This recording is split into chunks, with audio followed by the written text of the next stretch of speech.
The views and opinions expressed on the following program are those of the host and guests and do not necessarily represent those of any organization, including One Generation Away. The freedom of a people to choose its leaders is the root of liberty. Keep alive this experiment in liberty. Liberty, in case you've forgotten, is the soul's right to breathe. Government should be very minimal in protecting liberty. Peace cannot be purchased at the cost of liberty. The sturdy ground of liberty. Liberty once lost is lost forever. Fight for their liberty and for our security. Guarantees individual liberty. This great republic, born alone in liberty. Liberty. Liberty. Liberty. Liberty. Liberty. Liberty. Liberty. Liberty. Just how much do you want liberty? This is Liberty Nation with Tim Donner, a production of LibertyNation.com. cutting through the double talk, taking on the topics, going after what the politicians really mean, and making it all clear. For your freedom and your liberty. Liberty Nation with Tim Donner. Tim Donner is on vacation this week. I'm Greg Corombos, news director at the Radio America Network and co-host of the always fun 3 Martini Lunch podcast. We have a very full show for you this week. You already know that the government wastes your tax dollars at an alarming rate, right? Well, today, OpenTheBooks.com founder and CEO Adam Andrzejewski joins us to reveal how the Small Business Administration spent roughly $170 billion over 5 years and how much of it actually went to mom-and-pop businesses.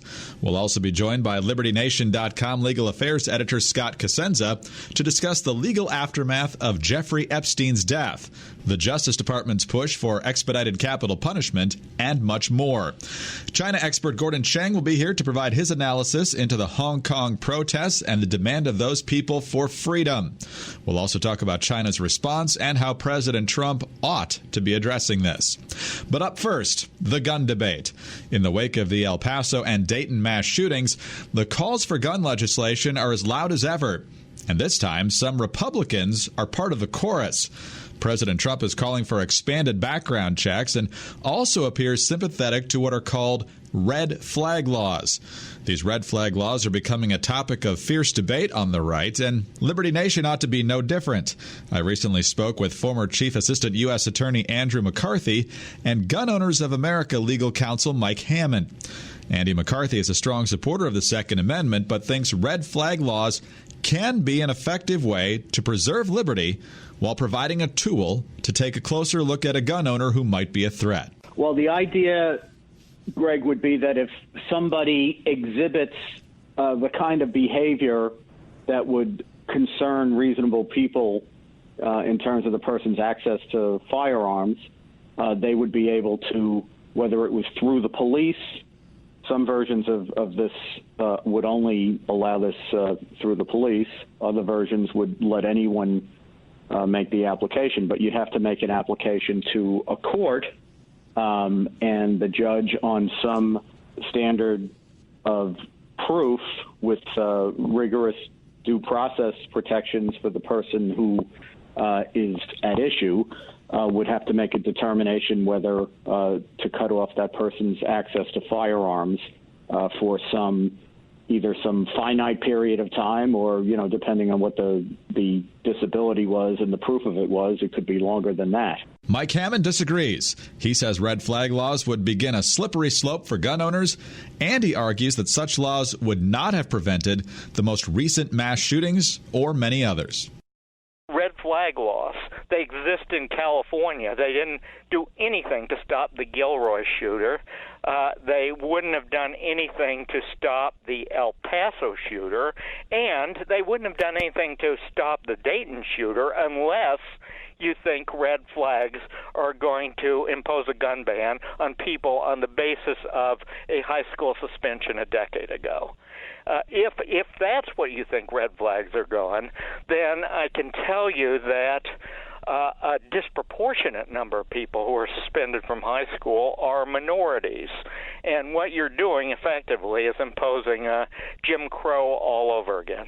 Lindsey Graham, the chairman of the Judiciary Committee, is basically pushing these gun confiscation order, red flag things. I think there's a lot of resistance to a program which allows a relative who's angry at you, an angry aunt, an angry ex, whatever, to call a judge in the middle of the night and just allege you're dangerous, and by doing nothing more than that, strip you of constitutional rights. The first thing you would learn is that when the SWAT team arrived at your home in the middle of the night, and there have been instances, a 62-year-old black gentleman in Ferndale, Maryland, who was shot to death by police serving one of these red flag orders because an angry aunt didn't like his politics. McCarthy says every law has the potential for abuse, but that doesn't mean we should get rid of them all. However, he does say Republicans need to be very careful about how red flag legislation is crafted, and that lawmakers would be wise to remove any incentives for frivolous use of such laws. Well, I think, Greg, you've raised the most important one, which is that it can't be very easy to make this application, because I think you're quite right. If it is, we have a long history of people who are willing to, especially interest group connected people who have a philosophical opposition to Second Amendment rights and who think that God is on their side and therefore, well, if they believe in God, but in other words, they think they're in the right, and it doesn't matter if they go in and they file a frivolous or a dishonest petition because they're on the side of all that is good and just and right. And I think that is the biggest hurdle. You have to have a real and colorable threat. So I think what probably Congress should think about doing is itemizing the kinds of behavior that would justify a motion and require a fairly high standard. I'm not saying beyond a reasonable doubt, but I think we do have to be mindful of the idea that there could be frivolous petitions. What I would do is I would very seriously consider having a loser pays provision, so that it would cost people who made these frivolous applications. So the debate continues. Congress will be back in town in just a few weeks, and Senate Majority Leader Mitch McConnell has said he hopes to pass something when lawmakers return. Still to come on Liberty Nation, we'll find out just how little the Small Business Administration is helping small businesses. We'll also talk about the week's most significant Liberty-related legal news with Scott Cosenza of LibertyNation.com. And when we come back, China expert Gordon Chang on the freedom demands of the Hong Kong protesters, what China's doing now, and what Trump should be doing. Right back. Liberty Nation with Tim Donner.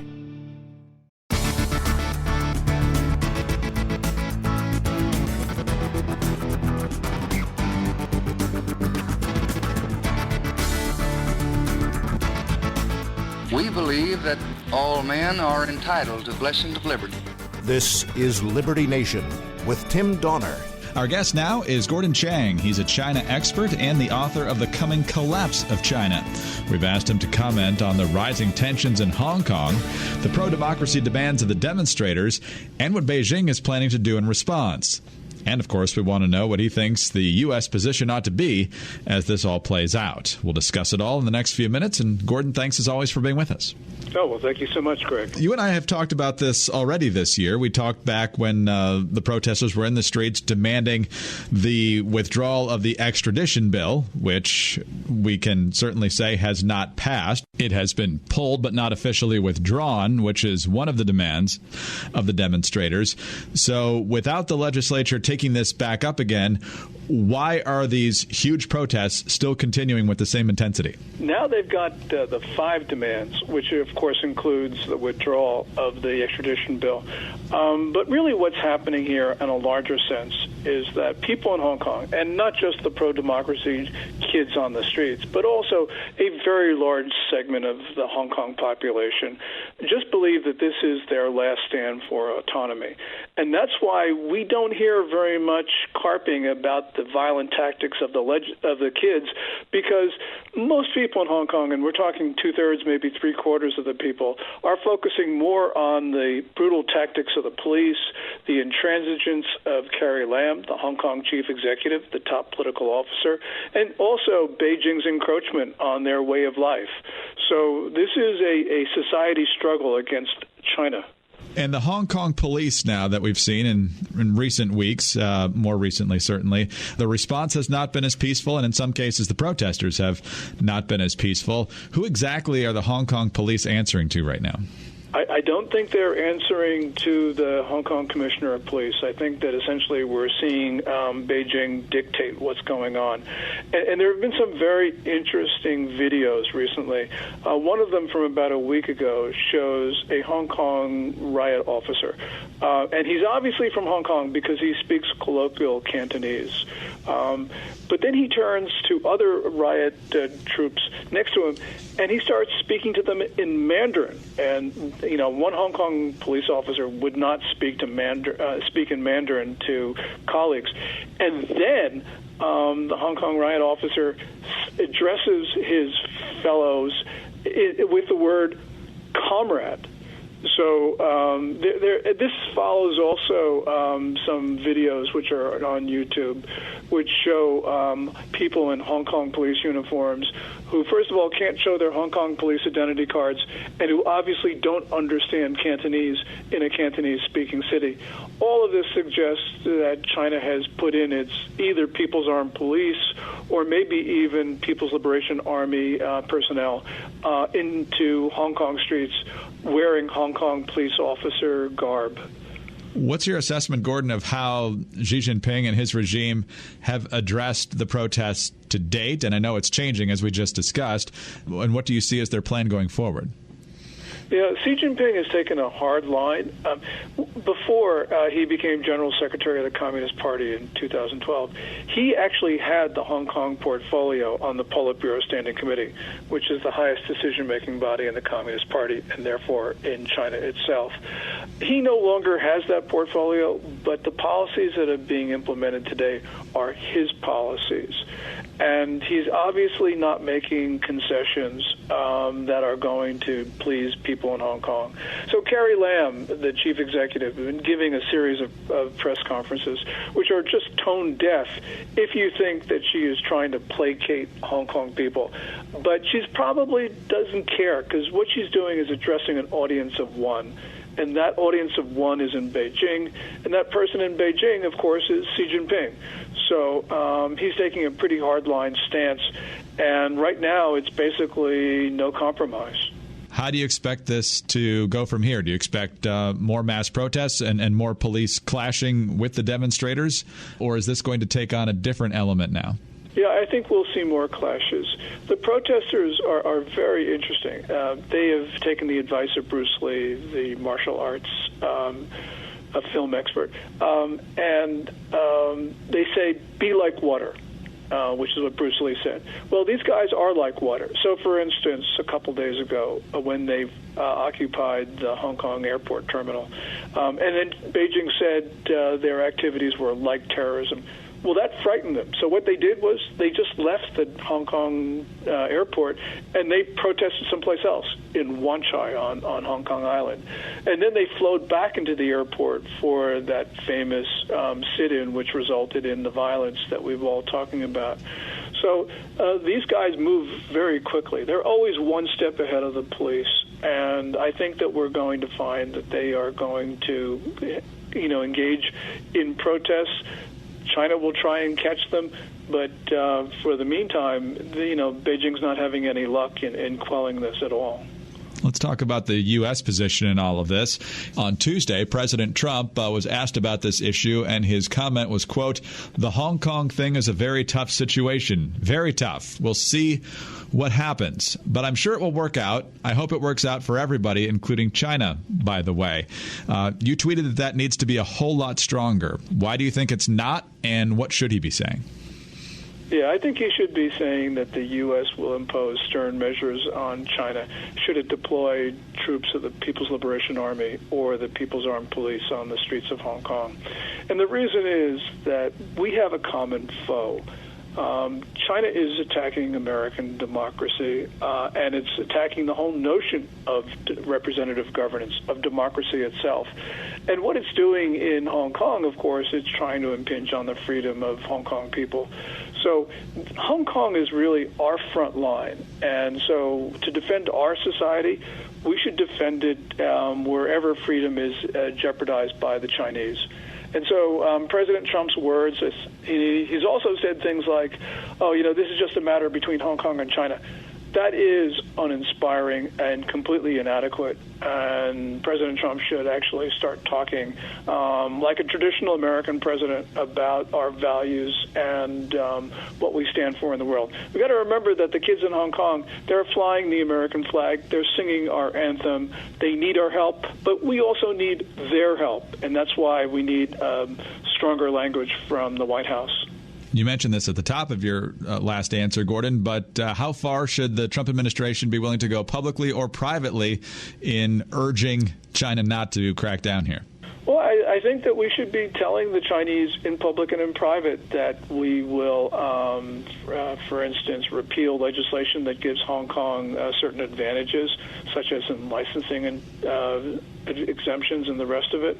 So those could go away. But also I think that we should be saying to China, look, we are going to put our whole economic relationship on the line, trade, investment, all sorts of commerce, financial flows. We should be doing this anyway for a number of reasons, but Hong Kong gives us an opportunity to use this as leverage. And I think that if the president were to make a statement which was more traditional, then I think the Chinese would back off because they realize that they can't take on the United States across the board at this particular time. So we should be defending ourselves because that would be effective. And I think all the president would need to do would be just to get behind his desk in the Oval Office and tell the Chinese that they stop here. We're talking with Gordon Chang, East Asia policy expert and author of The Coming Collapse of China. Gordon, I'm not suggesting it would be imminent, but if the United States doesn't take a stronger position here, could Hong Kong in some way be a dress rehearsal for Taiwan? Well, Xi Jinping obviously was thinking along that line, and there is a relationship between the two because before the large-scale protests started in the middle of June, pro-independence forces on Taiwan were really on the back foot. But since we've seen China actually work on Hong Kong in ways that people in Hong Kong don't like, well, people in Taiwan look at this and say, look, no. Because Xi Jinping himself has made the connection. Hong Kong has a one country, two systems formula of autonomy. Well, Xi Jinping says one country, two systems is also what he wants for Taiwan.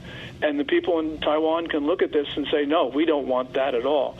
And that has led to a couple of things that Xi Jinping didn't like.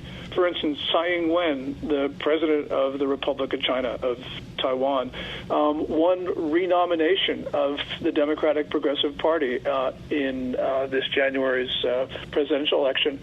And she probably wasn't going to get that renomination. And also right now, the candidates of the opposition party, the Kuomintang, have had to drop their pro-China positions, at least in public. And it looks like the Democratic Progressive Party candidate, in other words, the president, Tsai Ing-wen, might actually get reelected, which was not a high probability event before what was going on in in Hong Kong became really clear. So Xi Jinping is, as Chinese propagandists say, he's dropping rocks on his own feet. Gordon, thank you very much for your time today. We always appreciate it very much. Oh, well, thank you so much, Greg. Gordon Chang is a China expert and the author of The Coming Collapse of China. Still to come on Liberty Nation, we'll take a look at how much the Small Business Administration is actually helping small businesses. And when we come back, the most important liberty-related legal news of the week with Scott Cosenza of LibertyNation.com. I'm Greg Corombos, sitting in for Tim Donner. We'll be right back. Liberty Nation with Tim Donner.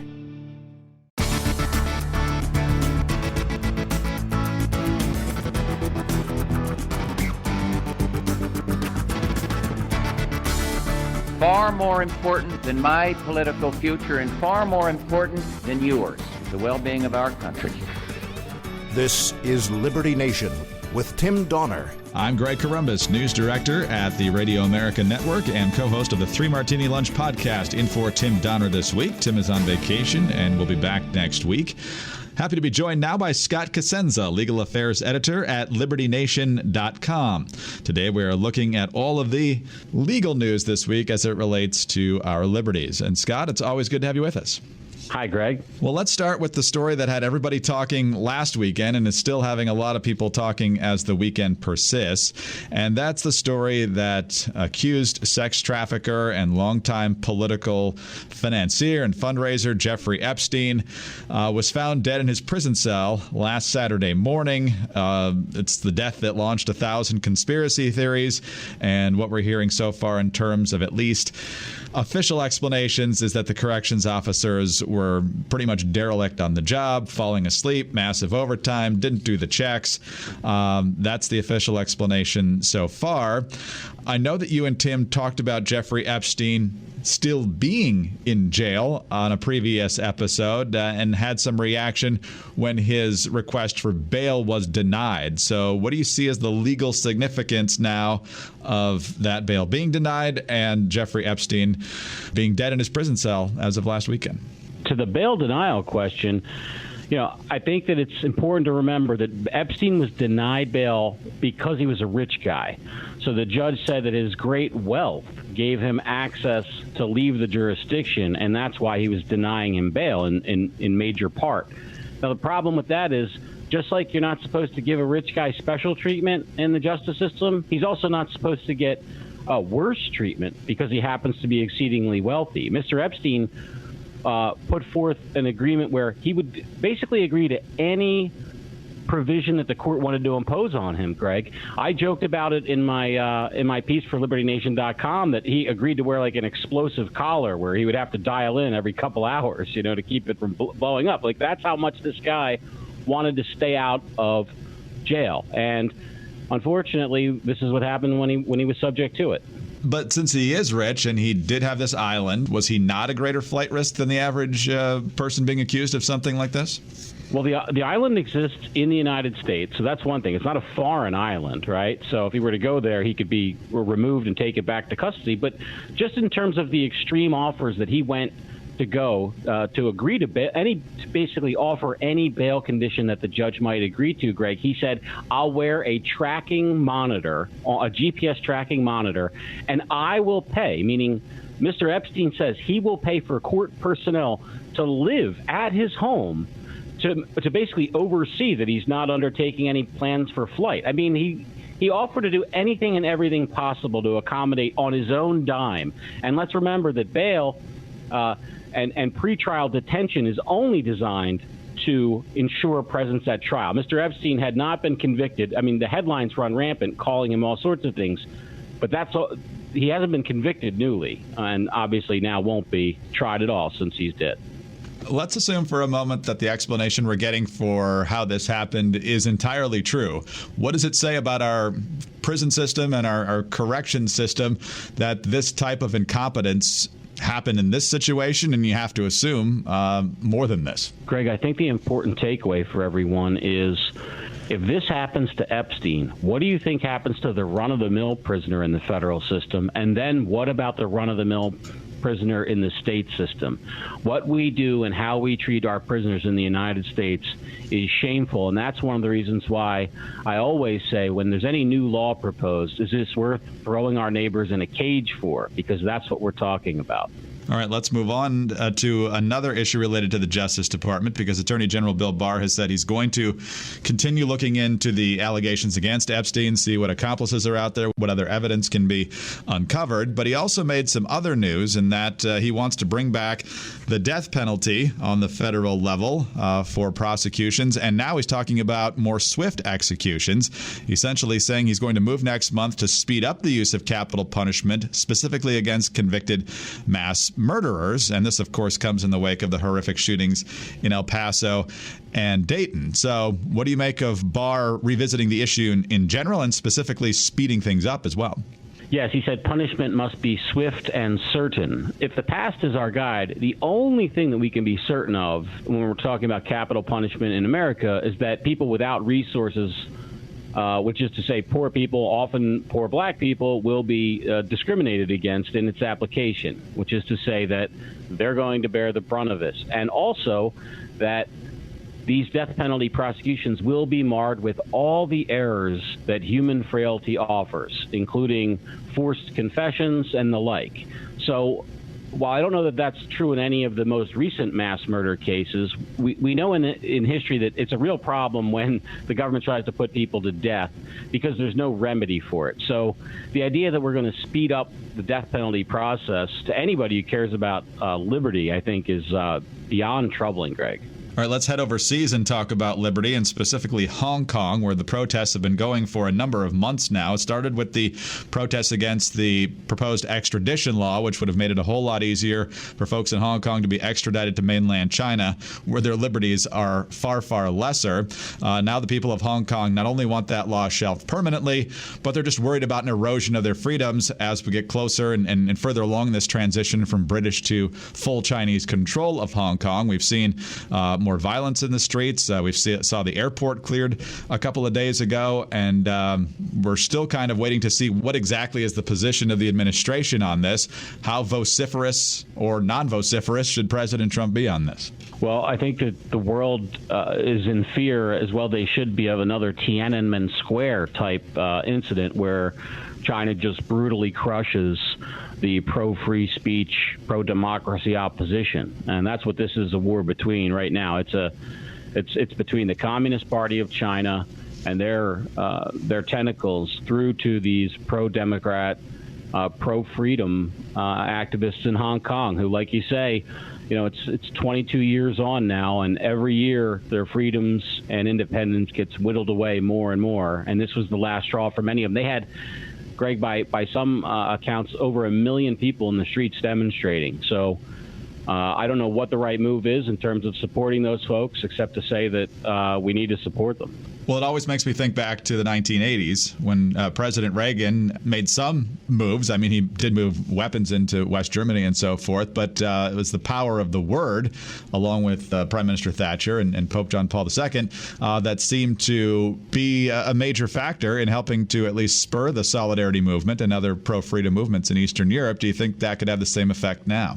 It's hard to imagine that it couldn't. I mean, I remember those words as well, and Reagan's command of the language to really turn the world's attention on. And I would hope that President Trump would use his Twitter feed and his words to do likewise. So far, he has kind of been relatively silent on the issue. Speaking of China, let's close on the issue of tariffs, because we've had a back and forth between the U.S. and China over tariffs lately.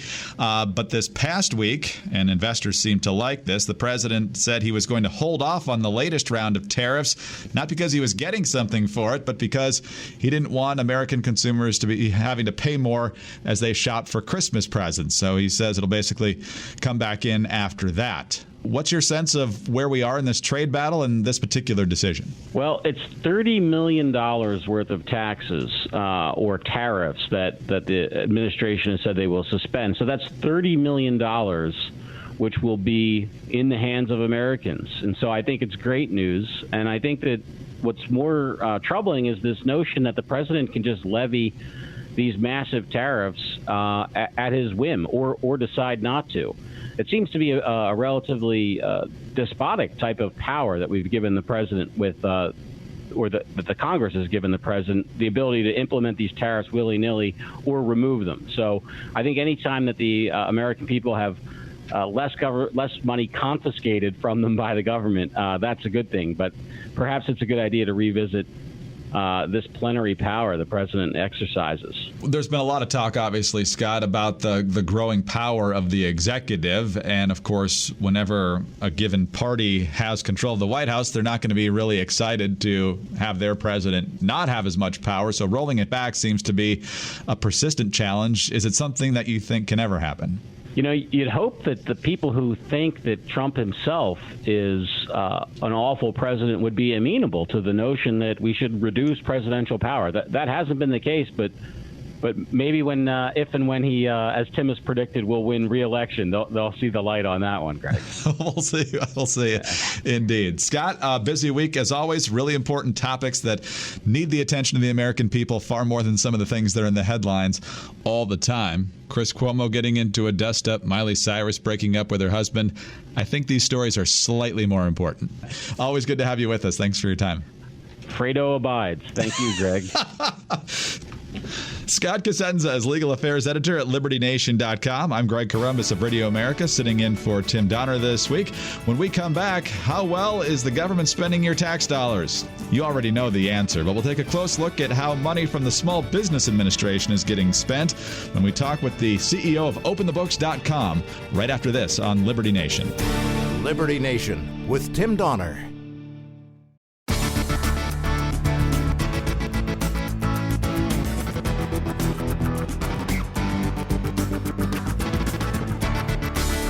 Far more important than my political future and far more important than yours, the well-being of our country. This is Liberty Nation with Tim Donner. I'm Greg Corombos, sitting in for Tim Donner this week. My guest at this time is OpenTheBooks.com founder and CEO Adam Andrzejewski. His group is out with a new report questioning how the government is actually using our tax dollars. This time, the focus is on the Small Business Administration, also known as the SBA. And Adam, thanks very much for being with us. Greg, thanks for having me on the program. Thank you very much for your interest in our oversight report. Well, let's start with the premise for the report. Why did you decide to take a deep dive into the SBA? Well, the SBA, their public persona is that they help mom and pop businesses on Main Street. Those men and women, the great entrepreneurs of this country that have good ideas but cannot find financing in the private marketplace. And that's where the SBA supposedly comes in to extend the credit and make the loan. So we gave oversight to that premise, and here's what we found. We found that $117 million flowed into zip code 90210. Greg, that's Beverly Hills, California. We found $120 million over the course of the past 5 years flowed into America's private country clubs, golf clubs, swim clubs, beach clubs, yacht clubs, and tennis clubs across the country. Then we found that $12 billion of SBA lending activity didn't go to Main Street at all. It went to Wall Street, funding large investment pools, hedge fund managers, and investment managers. How does this happen? Well, I think there's been a lack of oversight in Congress. There's been congressional underreach toward the executive agencies. And so Congress needs to start asking hard questions of the SBA. For example, why should working and middle-class taxpayers subsidize loans to the wealthy lifestyle? We found $60 million went to plastic surgeon and aesthetic enhancement surgery clinics. We found $20 million went to high-end luxury helicopter companies. We found $70 million supported wineries, and the list goes on and on. We're talking with Adam Andrzejewski. He is the founder and CEO at OpenTheBooks.com. And Adam, I'm guessing, and I don't know if you've gotten this pushback yet, but I can imagine someone saying, well, yeah, Beverly Hills is really rich, and there's a lot of really rich people there, but the cost to actually open a successful business there could also be much higher than it is somewhere else. So it might not be bankrolling movie stars and folks on Rodeo Drive necessarily, but it could be folks trying to just launch a business and they're struggling to do so. So break down what we're learning and what you're learning by the zip codes and who actually is getting this kind of money. So, for instance, in Beverly Hills, California, and that's zip codes 90210, 90211, and 90212, specific recipients included doctors with practices on Wilshire Boulevard, a high-fashion design school, retailers selling alligator leather belts for $750 and cowboy boots for $3,400.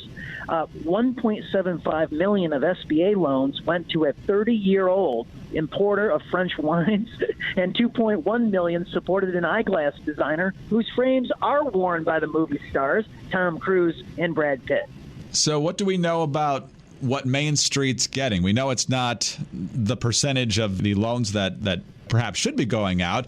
But what impact can we see from your research as to how real mom and pop stores are being helped or not being helped by the SBA? Well, it's a great question. So over the course of the past 5 years, the SBA has lent $170 billion. $170 billion. Now, there's been 230,000 loans, less than 50 grand. But that only amounts to less than $5 billion of a total portfolio of $170 billion. So mom and pop businesses on Main Street, they're definitely getting short-sheeted by the SBA. What does this tell us? Does this mean that friends of powerful people are getting help that they don't necessarily need from the taxpayer, or is there another lesson here? So I think one of the lessons and one of the takeaways is that the sheer number of $1 million plus loans is escalating, and it was up by almost 1,100 million dollar loans just last year over the previous year.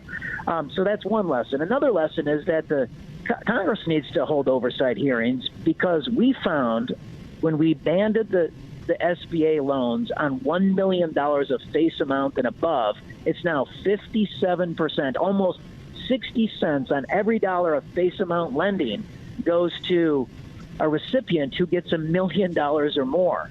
So we actually mapped the 40,000 recipients of $1 million loans by zip code across the entire country. So you can go to openthebooks.com, and if you click on the reports, our oversight report, the electronic copy, we've got a link to that map, and you can search in your own backyard who literally won the SBA $1 million loan lottery. And it represents 2 out of every 3 communities where there's a recipient all across the country. Adam, we just saw in the past couple of days that after the first 10 months of fiscal year 2019, the deficit is bigger than it's ever been before, and it's not because revenues are paltry. So when you talk about Congress needing to do oversight here, it seems like Congress needs to do better oversight just about everywhere. So what's your overall assessment of the job Congress is doing, and what's your advice for where they ought to start? Well, the budget agreement just may have been the worst budget agreement in the history of the country. For all the partisan rancor, it seems like both parties can agree to spend more of our money, Greg. So you have Republicans who have castigated Democrats as tax and spend, and Republicans have now proven once again that they are the party of tax cut and spend. Both parties love spending our money. And you mentioned the budget deal. We've also had a series of omnibus and budget crisis shutdown type resolutions and continuing resolutions. In other words, we don't really have regular order anymore. It's been tried. The House did it for a while there under Republican control, and then the Senate couldn't get the 60 votes necessary to do it on that side. So we've pretty much just been going from massive omnibus to massive omnibus with a few continuing resolutions thrown in the middle. How do we get out of this rut? Well, it doesn't look like we're going to get out of it over the course of the next 2 years. This budget agreement is for 2 years, and in order to effectuate it, they do have to pass 12 appropriations bills back to the omnibus spending bills and let the agencies figure out how to spend the largesse that Congress throws at them. And finally, you have talked before in our conversations about how the American people have got to hold their representatives accountable, demand better performance in guarding the tax dollars and making sure they're spent in a more efficient way. But a lot of times when politicians promise to tighten the belt, they don't get a great response, because ultimately they're willing to look at cutting spending just about everywhere, because there's usually bloat in just about every part of the government. And eventually you're going to get to something that person cares about. And so therefore they're skittish to support that candidate. How big of a problem is that? So I think what you're speaking to is the lack of political will and the lack of political leadership. I want to leave you with a great unfolding story. When the president won for office, he put forth an executive order to freeze executive agency payrolls. We just got the payroll headcount information finally after 7 months of wrangling with the Office of Personnel Management. It's the 2018 headcount file in the executive agencies, and every single executive agency is down fairly sharply on their headcount. So the president and his secretaries have been able to cut the blow to the federal bureaucracy. They're up sharply in the agencies where the president campaigned. At the VA, the president promised to take care of the veterans. Their payroll is up 18,000 federal workers. And over at the Department of Homeland Security, obviously the president promised to secure the border, and he made promises on immigration. Their payroll is actually up 21,000 employees. Everywhere else, it's down sharply. And so outside of the president's promises, he has cut the bloat in the federal bureaucracy.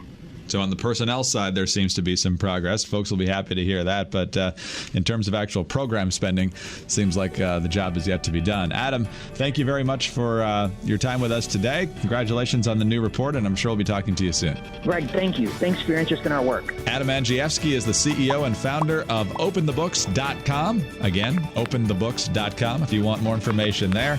I'm Greg Corombos, sitting in for Tim Donner this week.